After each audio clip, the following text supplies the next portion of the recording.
Boom. We are live. Let's see and confirm. Open up the chat. Everybody who is here, panelists can chat with everyone. Everyone can chat with everyone. There we go. Excuse me.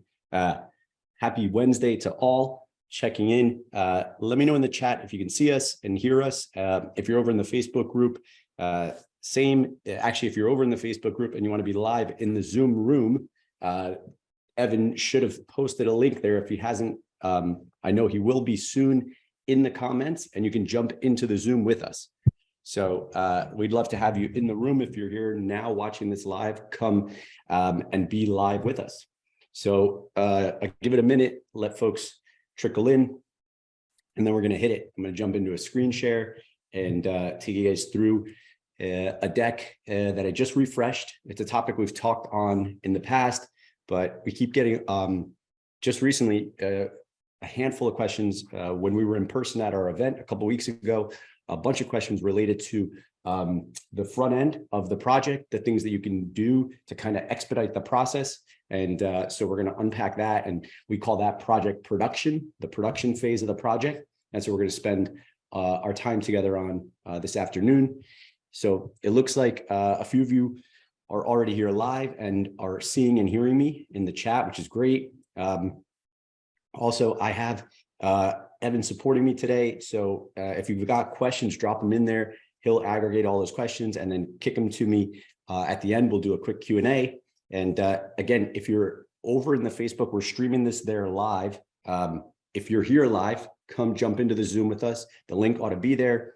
And if you're catching this on a replay, that's actually what it's there for, right? For folks that can't make it in the middle of the day. But if you are here now, we'd love to have you in here with us. So that way you can kind of direct the dialogue via the chat. And and so I'm going to jump in. I want to be respectful of everybody's time. The handful of you that are here now, we're going to get it going. And then as others trickle in, they can chime in with questions and anything that they'd like over in the chat. So again, use the chat. Don't use the Q&A function. There are two of us, but we can only manage so much. So we're going to just leverage the chat for everything. All right, let's jump in. You ought to see a screen share coming in hot with a deck that I prepared. And let me know if you're probably seeing my face right now, but you're about to see a presentation. Boom. Okay.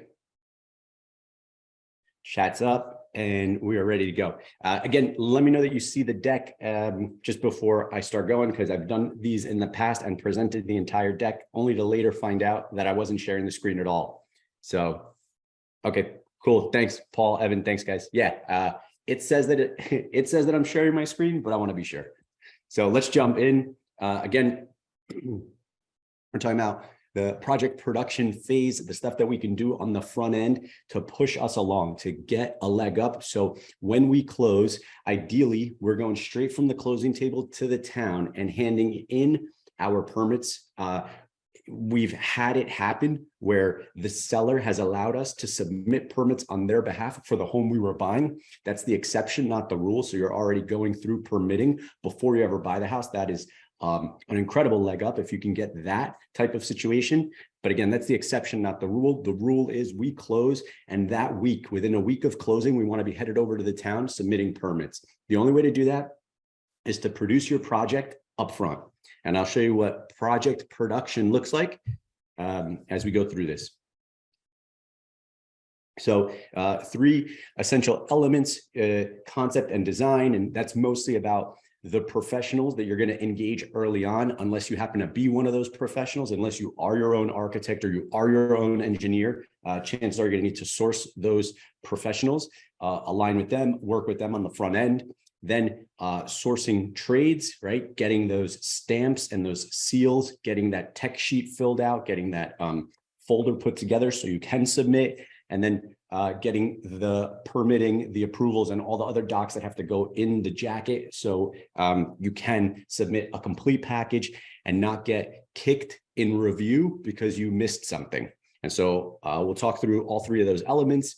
Again, what is production? Well, it's the pre-construction process where you actively take a proactive role and get the things done that you would need to get done to make the submissions possible, to go and submit for permits, right? As opposed to waiting until you take possession of the property and then starting the process, right? And we'll break down like how you can get a leg up, how you can get a jump on these things with each of the individual professionals, with each of the trades. But just think about, okay, this is about proactivity, essentially. Project production is about proactivity. And so let's jump in with each professional and we'll talk about how you can get a jump on the project. Excuse me, on the process. So what's the flow look like? All right.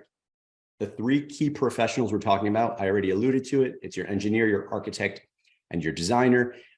Each one's function is kind of dependent on another. So an engineer is going to go out and do a survey. Until he provides the survey, the architect can only field measure. It's going to be awfully hard for an architect to draft you a plan set without a survey, right? They don't know where they're going to put the house. They can draw you a house, but they need a survey so they know where to put the house.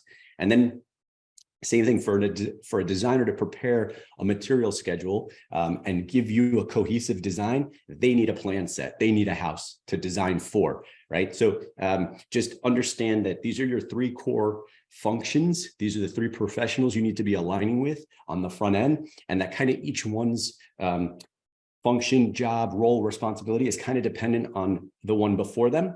And then off to the side, I split it out, is the marketing piece, right? So this is something that gets done in parallel, working either internally, if you're going to handle your own pre-sale process, or with your agent partner, right? Sometimes the same agent that you worked with to acquire the property is the same agent that you're going to work with for dispositions, and you can already start marketing, pre-selling this project before you even own it. Sometimes that won't necessarily be the case. You're going to buy off market, no agents involved, but then you want to bring in your agent partner or your in-house pre-sale model and process. And essentially what that means is working to take what the architect draws and the designer designs, and then putting that into some sort of a rendering floor plan, some sort of a visual format that you can use to pre-sell. So broke that off to the side here, but want to definitely draw your attention to it. But again, just be conscious of the fact that you're going to need to align with these three key professionals to produce this project on the front end. So here's what it looks like, and here's the deliverables you're going to expect from each of those professionals. So your engineer is going to provide you a survey. What's critically important is highlighted in green. You're going to need to know what the setbacks are per the zoning in that particular town, neighborhood, district, right? So do you have to be 5 feet from the left and right? Do you have to be 25 feet from the road? What are those setbacks? That's going to be important. What's the building envelope? Like, where actually can the building sit on the lot? Where does the existing structure sit? Is the existing structure conforming, or does the engineer go out, do a survey, and find out that the building's actually shifted a little bit left and is already encroaching on a setback, right? You're going to need to know that. Where are the accessory buildings? Where are garages and sheds? That matters, right? Like if you've got max lot coverage is 30 or 35% of the total lot square footage, and you happen to have a big detached garage, well, that's going to eat in to the total square footage that you can cover. So you may not be able to go back on the existing house because you've got this detached garage or this shed, right? So coverage is important. Understanding how that all plays into the lot, how much building coverage, what total lot coverage looks like. This is where the professionals come in. This is where an engineer kind of takes your interpretation of the zoning and just dials it in, right? You ought to already know some of these things, but the engineer is ultimately going to be the one that tells you, yeah, you read that right, or no, here's this nuance in the zoning that's going to impact what you can actually do here. So just understand that that's the role of the engineer in this process. That's the surveyor. That's the process of coming out and telling you what you've actually got, so that you know what you can actually do there based on what you've got, lot size. And then plan set, that's the deliverable you can expect to receive from your architect once the survey's been provided by your engineer. So now your architect has a handle on what's possible based on the dimensions of the lot and the existing structure and the placement of the structure on the lot and the accessory buildings and the sheds and garages, right? The driveways, right? These are all things, a patio, if there is one, walkways. These are things that the architect's going to need the engineer to provide. So that way he or she can jump in and start talking about, okay, like, what can we do here? Like, how much can we expand this building based on the lot? How many square feet do we have to play with? Are we already at max coverage? Can we even do an addition? Or have we maxed out this lot? Like, if we're only entitled to 30% or 35% lot coverage, and we've already got 30 and 35% based on the house and, you know, the 2-car detached garage, well, it doesn't sound like we're going to be able to do anything with regard to an addition. Okay, so that's why this is critically important. Also, things that you're going to expect your architect to provide are the MEP, mechanical, electrical, plumbing, risers and wiring diagrams, right? Possibly manuals for how the HVAC system is going to be plumbed. Those are individual pages, or those are often additional pages in your plan set. Individual room dimensions, critically important. You don't want these tiny, and depending on the market, maybe you can get away with an 8 by 10 bedroom, but chances are you want 12 by 12 rooms, right? Rooms that feel like they were intentional, not just a mistake or not just carving out a space and turning a closet into a bedroom. These are the kinds of things that you're going to want to be paying attention to when you receive your plan set, even your preliminary plans from your architect.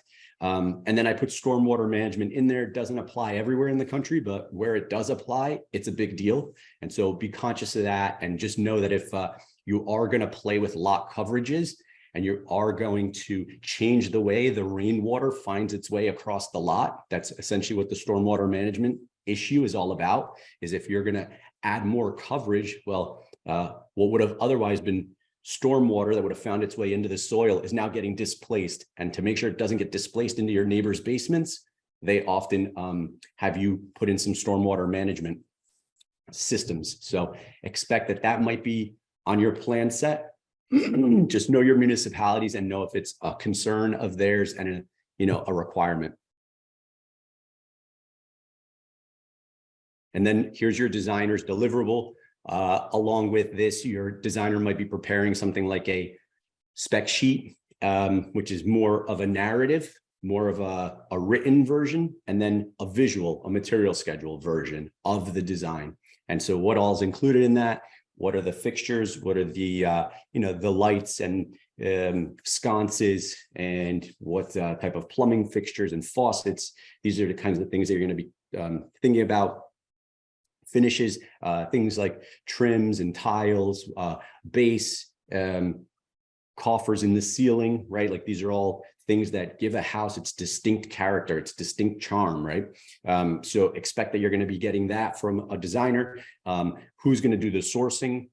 Where are these things going to come from? How much are they going to cost? Is it a trip to Home Depot? I hope not. Or is it a link to a website and something that's going to be ordered and drop shipped? And then where will you be drop shipping it, right? Talk about being proactive, be thinking already. Well, these little things, I don't want to get them drop shipped from Wayfair to the job site where they're going to get kicked around, right? I might need to take delivery of those home or at my office, unbox them, label them, pack them, and then ship them to the job site when the time comes. Whereas other things might make sense to ship direct to the site, like the trim, the tile, vanities, toilets, appliances, right? You're not going to take delivery of those somewhere else and then move them twice.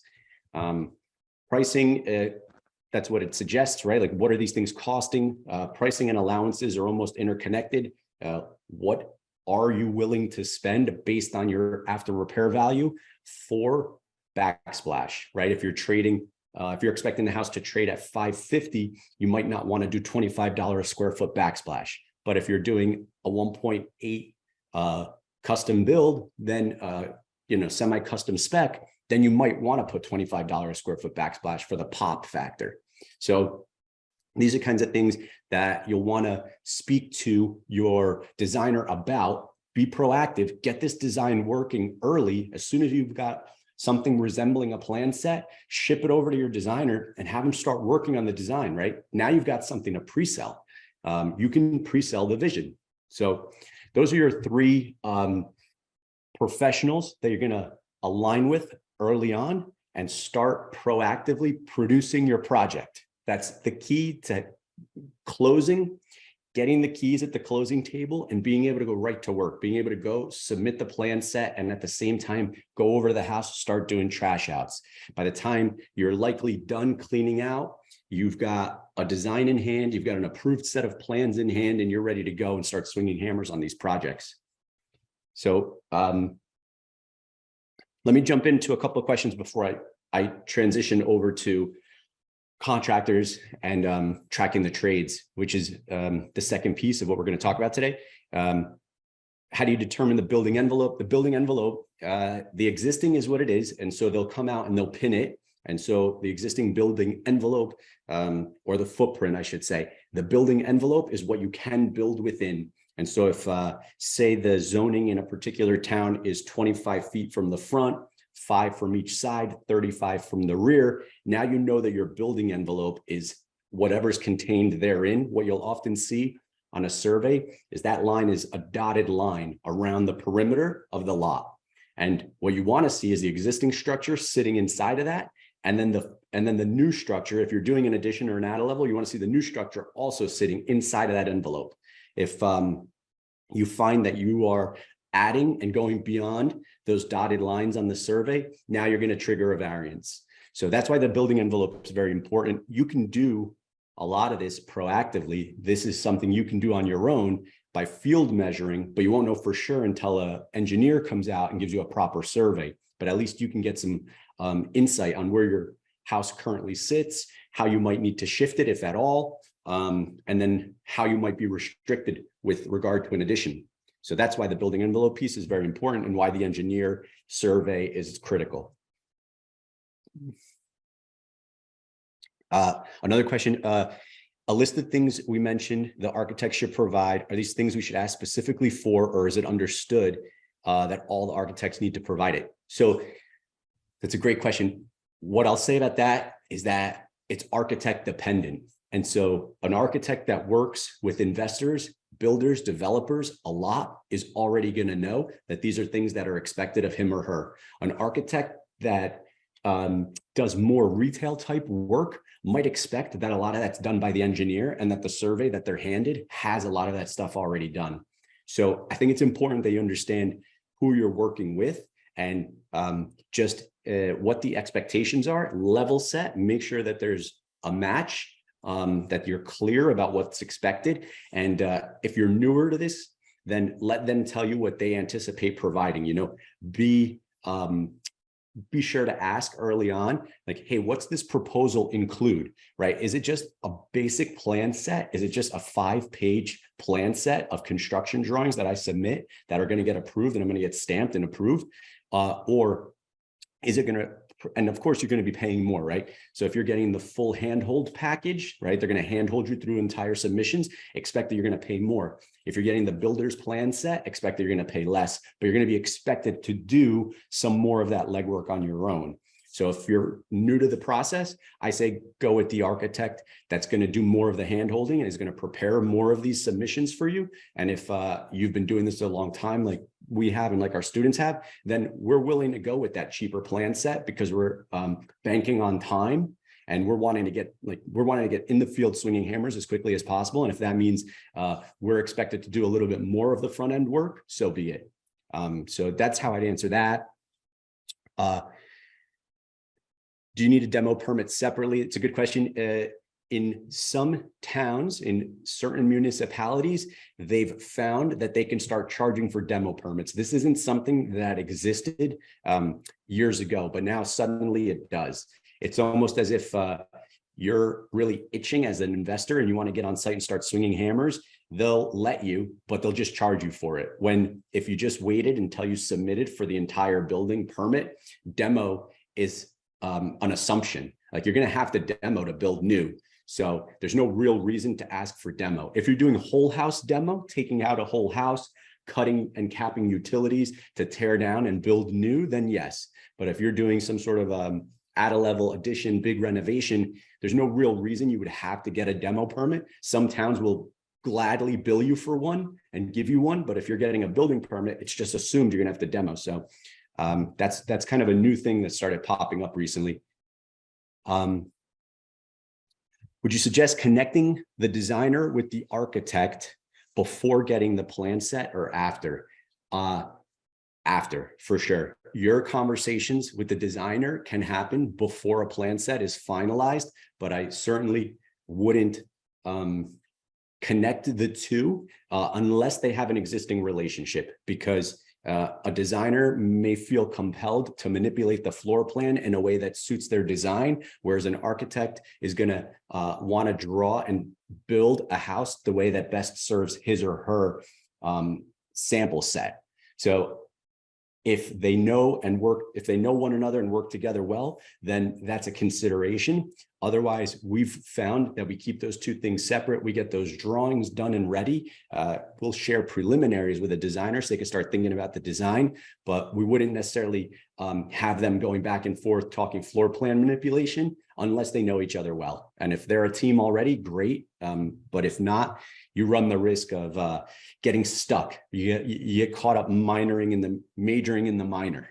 And then your plan set, doesn't come out, doesn't get delivered when it should. And good luck then going from the closing table to the town to submit. You'll lose weeks just in the back and forth. So yeah, great questions. Let me jump in now. We'll keep going. So we've talked about the concept and design phase and working alongside the professionals, getting a jump, being proactive. Here's now how you might think about your trades and sourcing the contractors that you're going to need to do this work, because again, you're going to need these tradesmen, the building, right? If it's a GC that's going to do this, if you're not your own licensed GC, you're going to need a GC. You're going to need HVAC tech, a plumber, an electrician. They're going to need to stamp and seal your tech sheets so you can ultimately submit them to the town. So you've got to get these guys and girls involved early. So where do you go get them? Again, you've heard me say this so many times. Do not go to Lowe's, do not go to Home Depot. If you're looking for good quality A players, like tier 2 tradesmen, right? I would often say like a tier 1 tradesman is not, well, they're absolutely not the guy that's going to do this for you, right? Because a tier 1 tradesman typically is driving around. It's him and his nephew working out of a white van with a magnet on the side, no home improvement contractor license. They're typically using someone else's license and having someone else stamp the plan set, stamp the tech sheet, I should say. So it's not going to do you much good to go to them and say, hey, I've got this project coming down the pipeline. Would you be willing to take this tech sheet and stamp it for me so I can submit under the assumption that you're going to get the work? Well, good luck, because they don't have a stamp. They're not licensed, and they're not going to be able to stamp and seal your tech sheets. So which trade tier do I recommend? Yeah, I often say, don't go the Home Depot route. Don't go the nondescript white van tradesman route. Go the tier 2 route, because tier 3 is a more expensive trade. They've got a ton of overhead. They've got in-office staff. They've got multiple trucks, insurance, and heavy workers' comp, right? They've got all these costs they need to pass through to you. And so what tends to work for our model is a tier 2 trade who's responsible, and they've got a van, 2, maybe 3. They've got a licensed plumber, electrician, whatever trade it is, and he or she's got a helper or 2, right? Like that's the type of trade that you want to align with for this pre-production process. Get with those guys and girls, give them a copy of the plan set, even if it's just the preliminaries. Let them work from that. Let them do their fixture counts, and let them take your tech sheet, stamp it, give it back to you so you can put it in the folder and get ready to submit. And then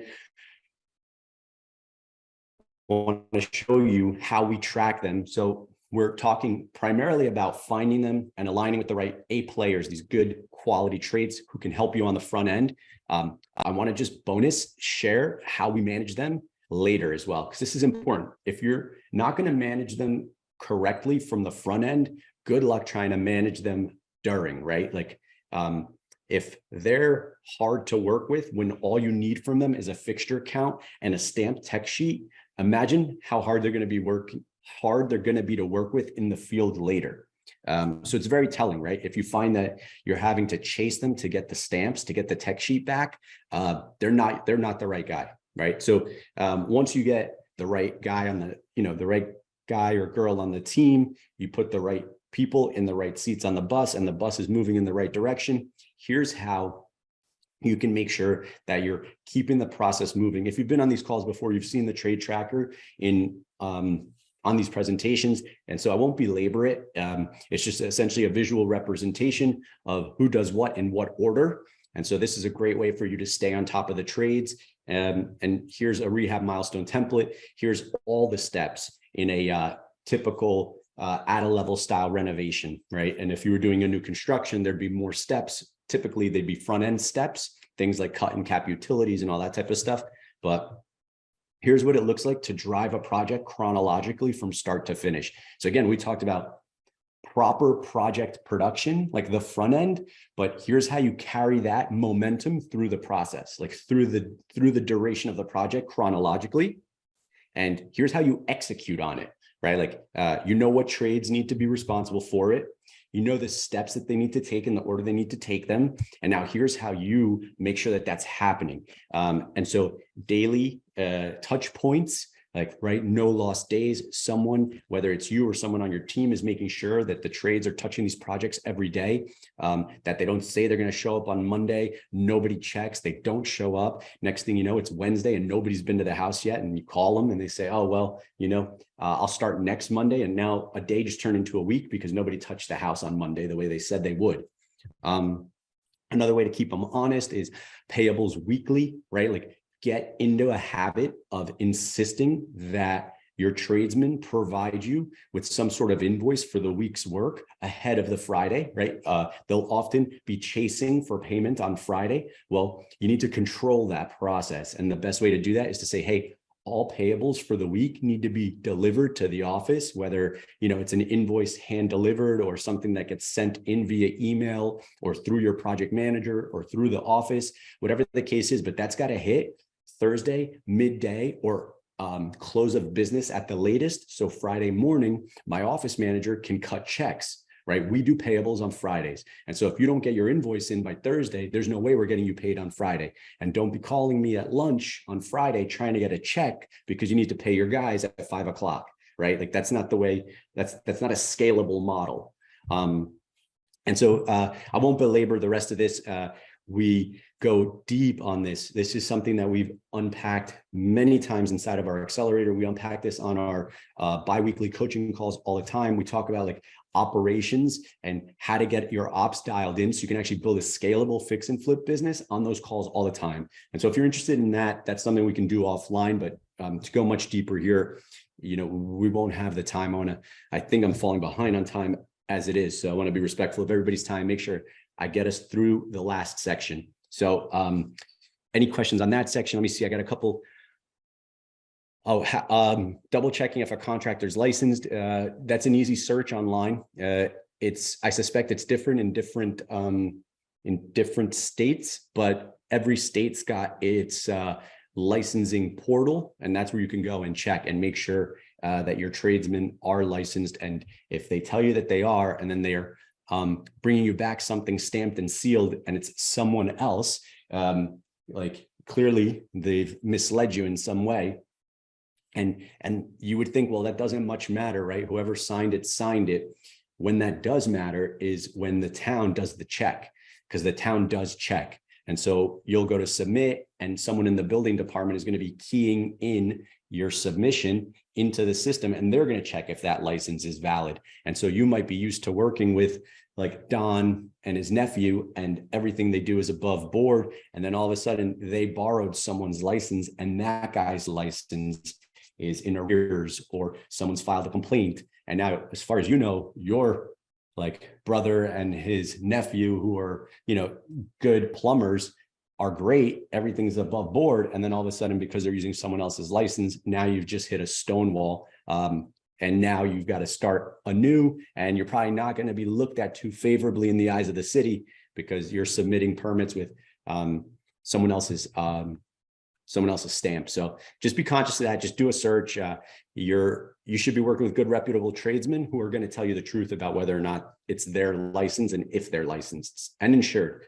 So that's another good thing, right? Like to be mindful of whether or not they have coverages and ask them to provide you with proof that they have coverage.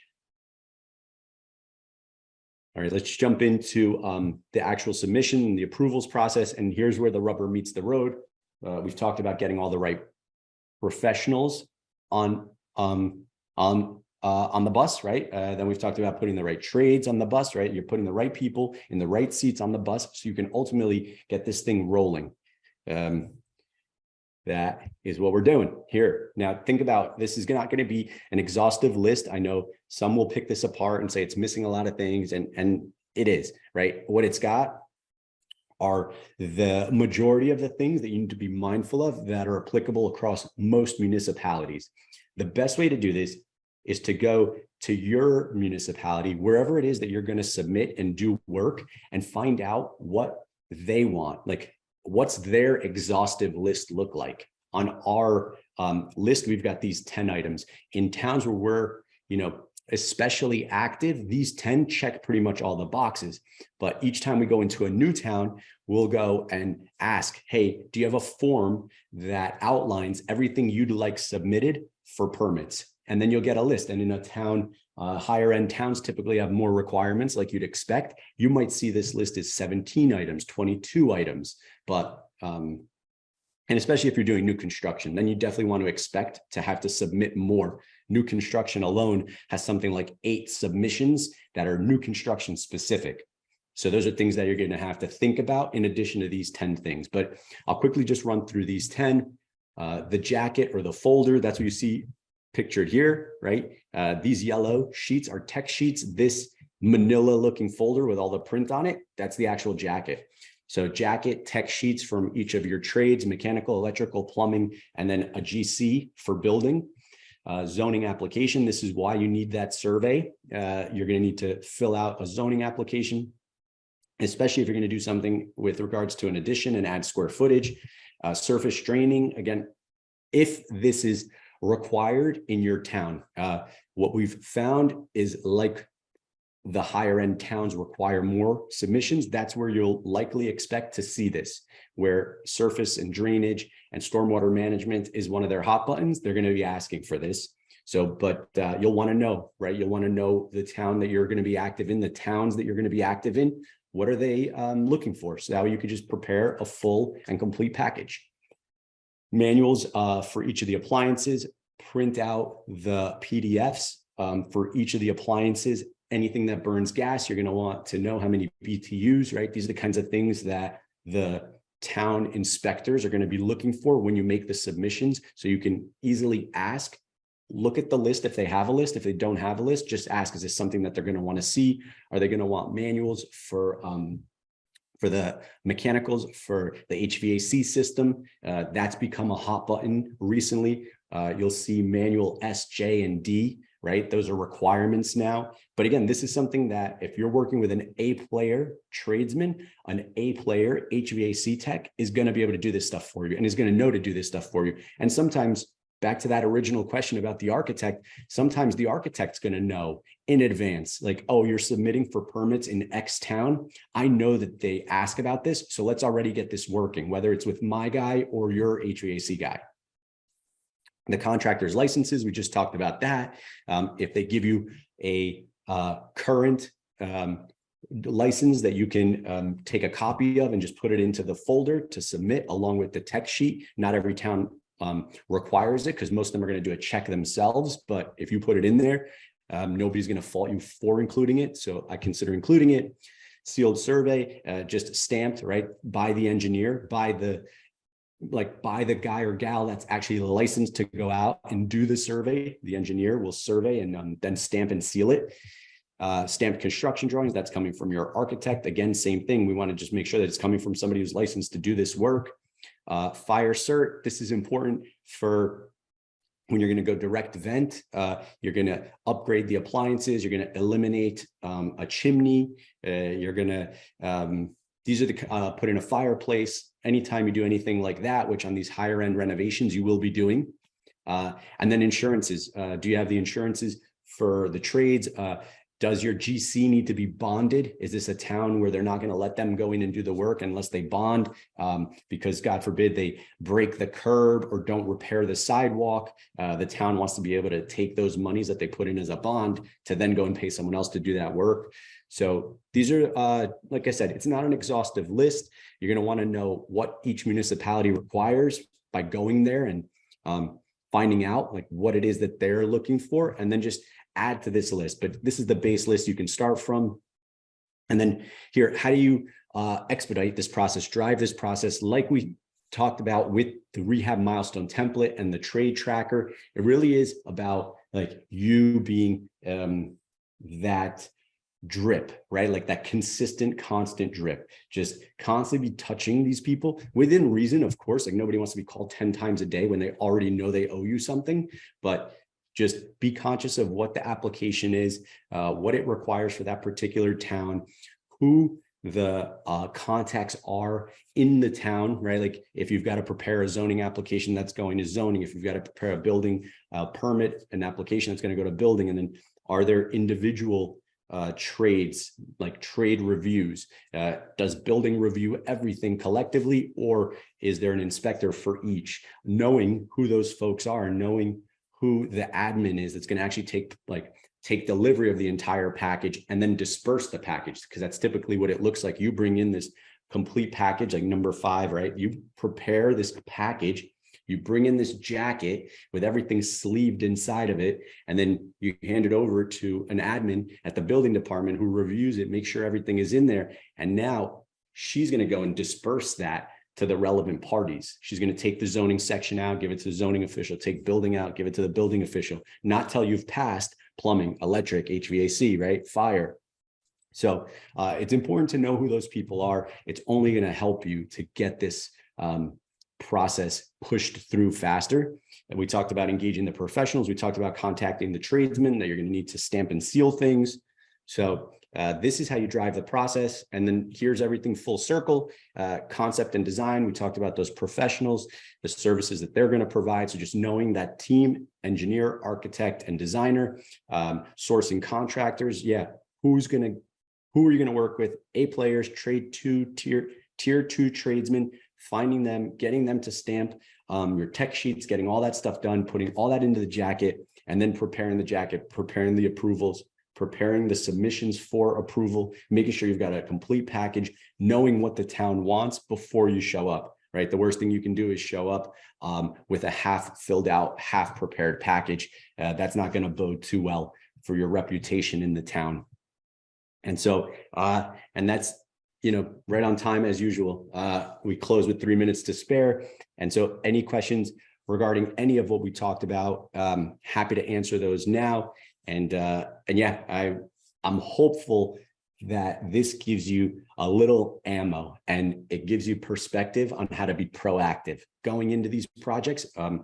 It's just far too often you'll see folks lock up the deal and then not give any thought or consideration to how they're going to get these things done on the front end, right? Like, when are we going to put in for permits? Well, after we buy the house. Well, it doesn't, that's just, folks have been doing that for so long that that's how they think it gets done. Well, I don't own the house yet, I can't submit. Well, that's not even true. First of all, you can submit in the name of the existing seller if they'll sign an addendum and let you. But even if you don't do that, just how do you get to a point where you close, and the week you close, you're at the town with the jacket ready to submit, right? If you, and that's our motto, right? That's how we approach it.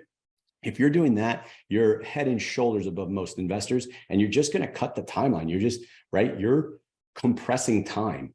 Ultimately, it's saving you a ton of money, right? You're not paying debt service from the day you close until the day you submit, until the day you get approvals, till you finally start swinging hammers. Like, think about how much money could be saved, right? $2,000, $3,000, $4,000, $5,000 in carry that you don't have to waste because you go right to work. Does it make sense to GC? It's a great question. So there's a world where it does. You can self-manage your own projects. What I would say is there's a rule of thumb on that. Like if you're going to do one-offs, then you're probably better, unless you happen to have some sort of background in construction or engineering or architecture, you're better served to hire someone to GC, right? To do one-offs. We advocate for onboarding your own project manager, self-managing your projects, and ramping up to 4 of these at any given time, because then you can take fully loaded labor on, right? You're in a good spot, especially if these are 4 6-figure flips. You're in a good spot. You're going to be able to afford proper office support. You're going to be able to afford proper project management in the field, right? So if you're going to self-manage one because you want to learn or because you happen to have a little bit of inside knowledge or something like that, that's a different story. But otherwise, either hire a GC or get ready to onboard a project manager who's going to GC for you. Can we get the milestone template? That milestone template and that trade tracker are both in the files section. We've made those available here inside of the Facebook group, and anyone that's on this Zoom is in the Facebook group. Not everybody that's in the Facebook group is on this Zoom though. So if you're here and you're watching this live now, you have access to those. If you're interested, just comment OPS, and then we'll take stock of who it is, and then we'll go and tag you in those files so you can just get those downloadables.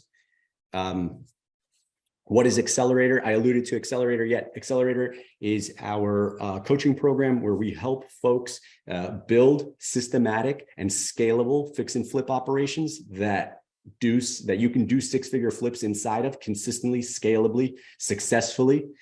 So we talk about that offline. Happy to have a conversation with anyone who's interested about that offline. I don't want these calls to be pitches, right? So I don't do that. We don't lead with that. But if someone's interested in going deeper and wanting to understand what we're doing inside of Accelerator and how we help folks do what I'm talking about at scale, just drop a comment. Just comment Accelerator, and someone from the team will reach out to you. I know a lot of our Accelerator guys and girls are on these calls already, so that's why this isn't meant to be that. But for anyone that's interested, we're happy to reach out to you and have a conversation with you about it. In fact, I'll close with this. Last night on our standing weekly Accelerator call, we had a monster call where we unpacked the multiples on a bunch of cosmetic rehabs, add levels and additions, and new constructions. And if you've been on these calls in the past, you may have heard me say we buy at a 2.5x, the 2.5x rule. So for simple math, imagine you're buying a cape or a ranch for 200, but the finished colonial after you add to it trades for 500. That's how we qualify a market. You've likely heard me say that before. Well, yesterday we went through a bunch of data pulled from old deals, had a bunch of students contribute their data from their deals to validate the 2.5x rule, and it came in at 2.62 was the consensus average. So that was super cool. We've made that call available to those that were at the event a couple of weeks ago. If you were at intensive, you have access to that call now in the Kajabi. And if you've bought the Fix and Flip Foundation course at any point in the past, you should have seen that drop today. So encouraging those of you that have access, go in there, check it out, because it was an incredible call. And those that were on it yesterday, awesome shares. If you're on here today, thank you guys. But yeah, that's it, guys. Hope this was helpful. Any questions on any of this, chime in the Facebook group, hit us up, reach out to Evan, myself, anyone on the team, if you've got any questions regarding anything we talked about today, and have a killer rest of the week. And I'll see you guys next week on the next training.